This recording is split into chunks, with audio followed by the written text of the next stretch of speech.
Our next comedian is David Morrell. You can find David's special brand of humor everywhere, from church events to comedy clubs like the Drop Comedy Club and the DIY Comedy Club. David once opened, not that he's a name dropper or anything, David once opened for Pauly Shore, so you know that he's got some chops.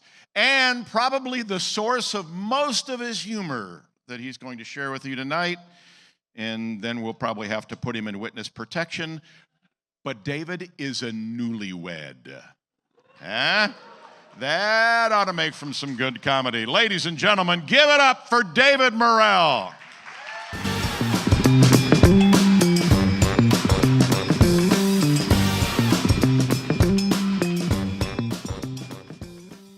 Give it up for your host. Come on, that's it. I know what you're all thinking. You're thinking this guy looks like every guy that's ever ran for sheriff.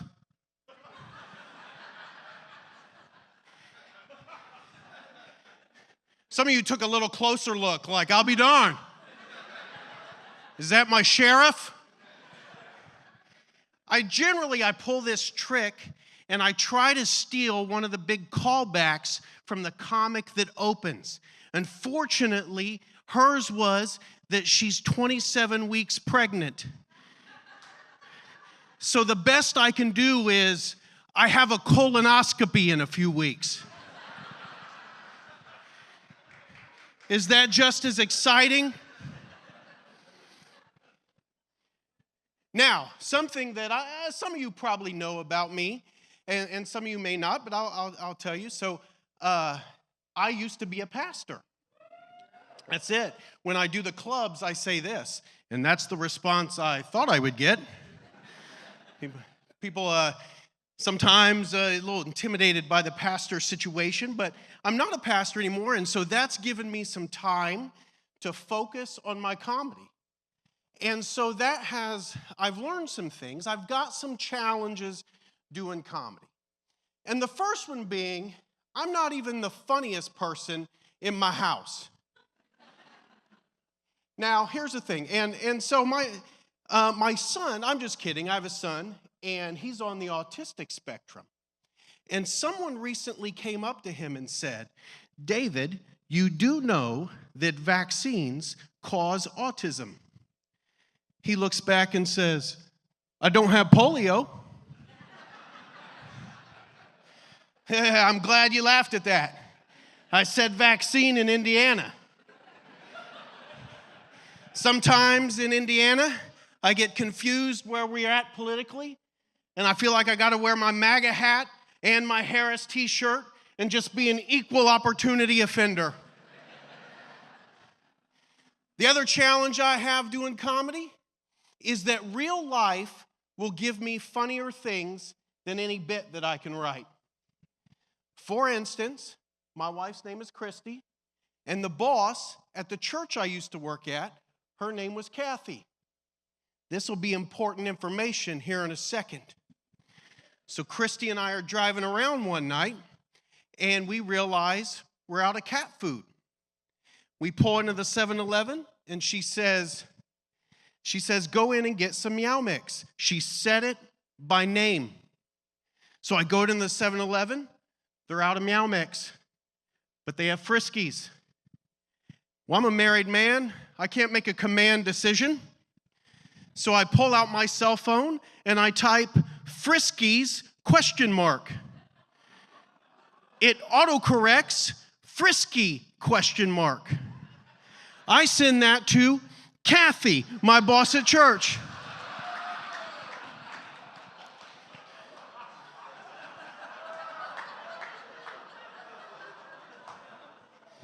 For the record, she wasn't.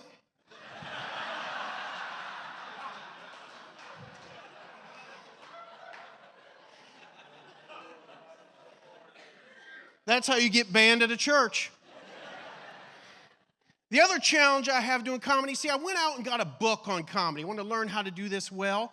And one of the things it said is if you have something distracting about yourself, to call that out up front so people then can just focus on your comedy. Like if you have a tattoo or a lazy eye, it just says mention that.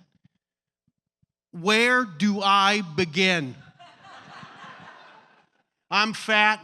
I'm bald. I look like everybody's creepy uncle. This could take over my whole routine. Here's the thing. People assume because I used to be a pastor that I'm a nice guy. It's not that I'm a nice guy. It's that I want to be perceived as a nice guy. And here's what I've discovered. Since not being a pastor, I've discovered there's this trend now that people will put bumper stickers on their car about where they go to church. I'm like, that's the kind of nice guy energy that I need to put out. So I go out, put a bumper sticker on my car, and then I realize, the car is the last place I look and act like Jesus. And I don't want someone coming to church talking to me about the looks that I gave him 3 miles down. So I got a win-win situation. I went out and got a new bumper sticker. The Vine Church, Goshen, Indiana. Chalk it up as evangelism. Here's the thing. As a Christian, here's the thing. I'm still a Christian, still following Jesus, and I just don't pastor. But I have some thoughts that I think that the church does some weird stuff. And I'm not just talking about the fact that Pastor Travis sits in the cold in his basketball shorts. All right? We do some weird stuff. All right? So let's talk about that for a second. The first one being, what I quite don't understand is for a group that says that we have hope in the midst of all despair, love in the midst of all mysteries, and that we have all certainty, we can't figure out that people want to sleep in on Sunday morning. Do not tell me it's the Lord's Day or Chick-fil-A would be open. Yep. Here's the thing. I was talking about driving earlier. Have you ever noticed for a state that is known for the largest race in the world, we have the worst roads? And that's not just in your parking lot.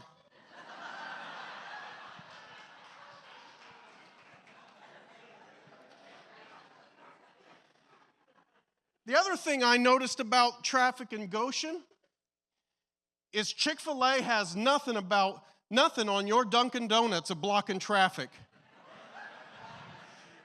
I think you can see that from space. There's the Great Wall of China. Yep, Goshen Dunkin' Donuts right there. The other odd thing that we as Christians do, and it's not true here at Vine, but why so many churches have graveyards? Think about this. For a group that wants to be considered warm and welcoming and inviting and growing, if I invited you all over to my house tonight and I said, watch out for the tombstones, I bet none of you are coming. Now, I know we believe in the resurrection, but it doesn't have to happen this Sunday. I will say this.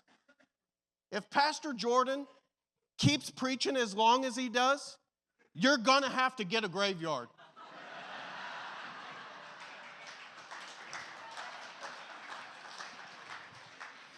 Where's Pastor Jordan at? I got to ask a question. Where's he at? All right. What's the longest you've gone? All right, I got to get Travis. What's the longest he's gone? Give me a number. 45 minutes? The average sitcom is 22 minutes. Jordan is not preaching a sermon. He's downloading a streaming service on Disney Plus. Like, His sermons could be streamed, binged. Sorry, Jordan, I gotta pick on you a little bit. I preached a long message one time and never was invited back at that church. Just anyway.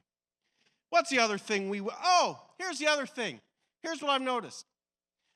Since coming to churches, why do I gotta hug so many men?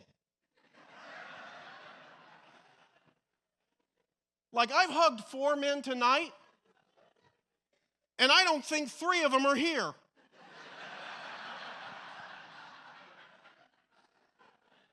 And here's the other thing. I've known Pastor Travis for a while. He does this odd thing.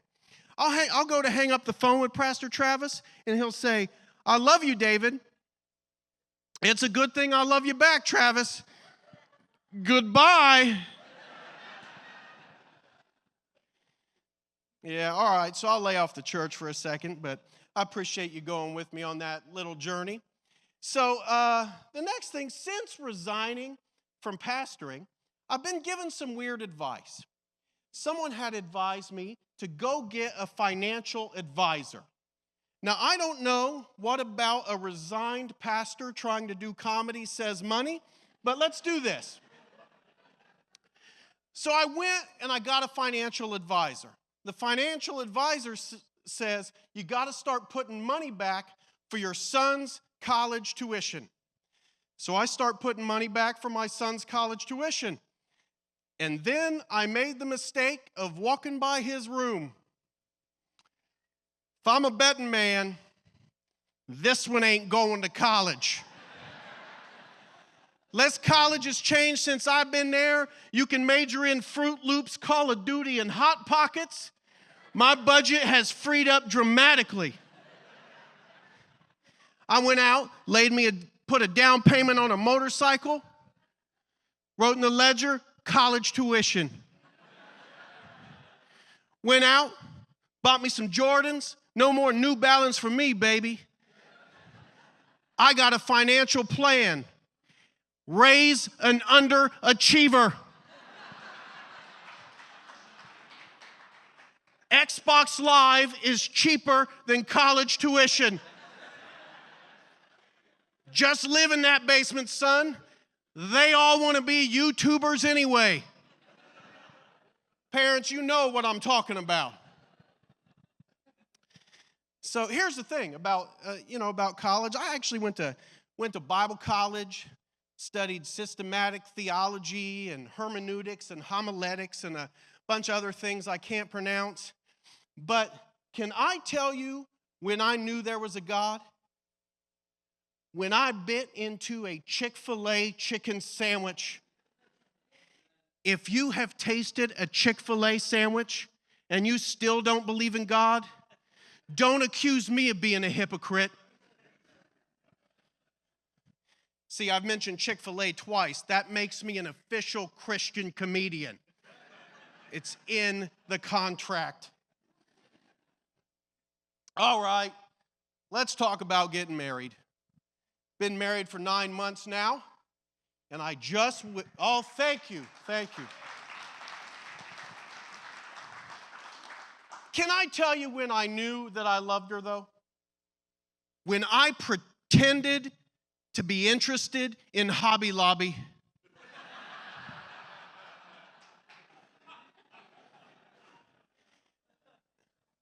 Now, this next part's going to take a little bit of an imagination because you shouldn't have to start dating like in your late 40s. Like when I was dating when I was younger, like in my 20s, just bear with me, I used to look like Patrick Swayze.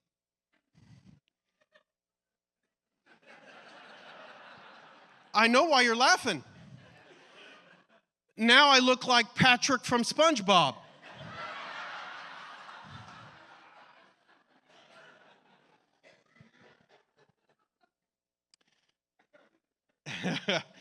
Yeah.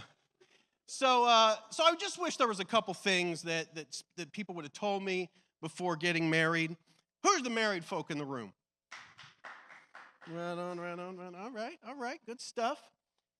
The first thing I wish they would have told me is that I would lose the right to be warm in my house ever again. Any thermostat wars out there? That's it. Who freezes who out? He freezes you out. Marriage is a lifetime sentence of robes and blankets. The other thing that let me just talk to the men for a second. Men, you do not have to say everything that comes to your mind. As a matter of fact, I would greatly discourage it. So recently I went out and I got Christy some flowers. And I said the following: what's the deal with the flowers? They're just going to die in a couple days or a couple weeks. And ladies, she had you. She looks at me and says, diamonds don't die. Flowers it is, baby. Flowers it is. Now, the other thing, I should have learned this one in my first marriage. But men, lock that anniversary date down. Lock it down. See, in my first marriage, I was either married on the 17th or the 18th. And I used to know. But when I had been married 17 or 18 years, the numbers got jumbled in my brain. And she rightfully gave me no forgiveness or grace for this. And I know why.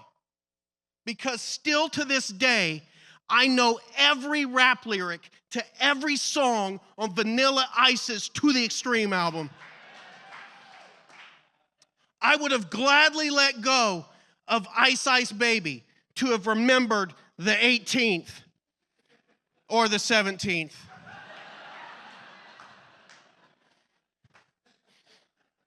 One night, Christy was like, you know what, we need to make sure that we're taking some content in to make sure we're investing in our marriage, that we have a healthy relationship, and have a marriage that lasts till death do you part. And I'm like, you know what? I appreciate that, Christy. I made a vow before God.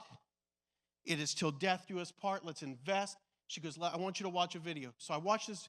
I turned on this video, and it's called How to Meet Your Wife's Spiritual and Emotional Needs. And so I open up the laptop. I click on the video. It is 97 minutes long. I don't got time for that. I'll figure it out along the way. So I also have a daughter, and she's given me a couple grandkids. And let me tell you, had I known that having grandkids was so much fun, I'd have skipped having kids. So let me ask, who are the grandparents in the room? All right, good amount. Let's pick on this couple here. What's your names? Darren and Cheryl, nice to meet you. And how many grandkids do you have? 10, holy moly. I'd ask you what their names are, but I only get 30 minutes. Shoot them out real fast. What's their names? All right, fair enough. Gotcha. You only remember 8. Okay.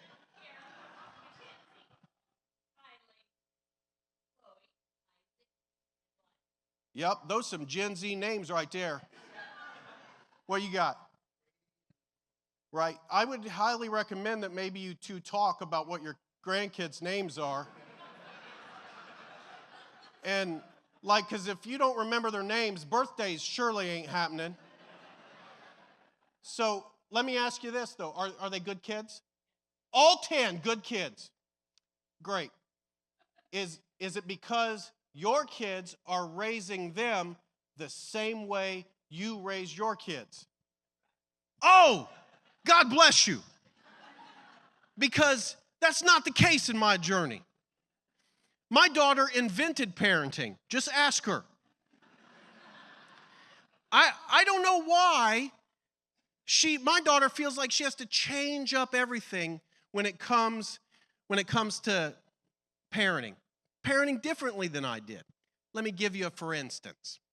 She went out and got this alarm.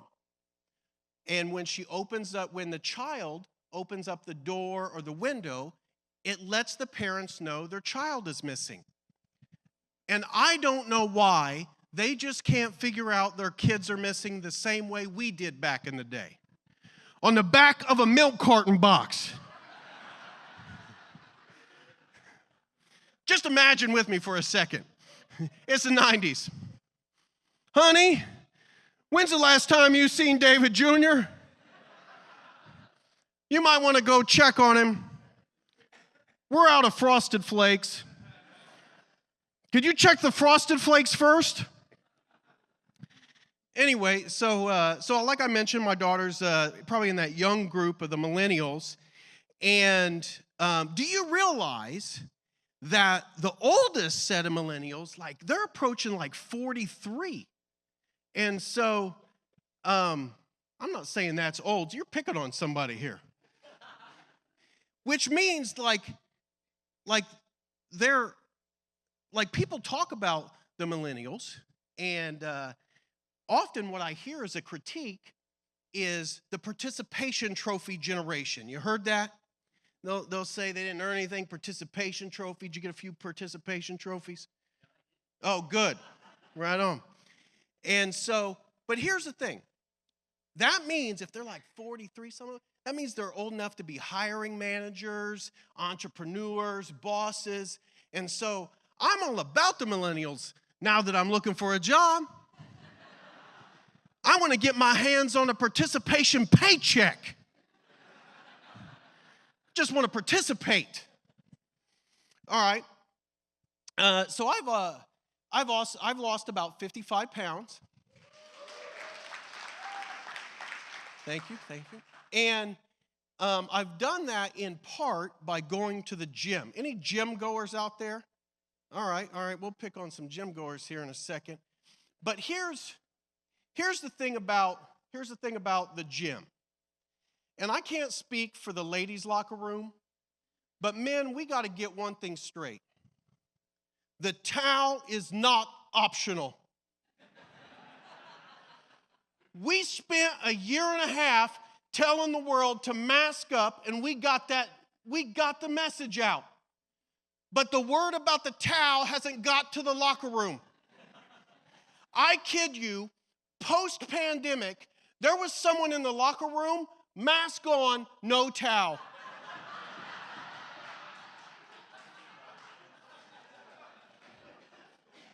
And honestly, I wish the mask would have been somewhere else on his body.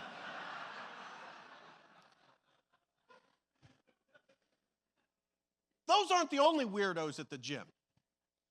The smallest group of people at the gym are those that are there to work out. The next group of people that are there are the mirror lookers. A lot of mirror looking going on at the gym. I got an iPhone 12. I am no longer impressed by reflection technology. Can someone introduce these people to ChatGPT or something?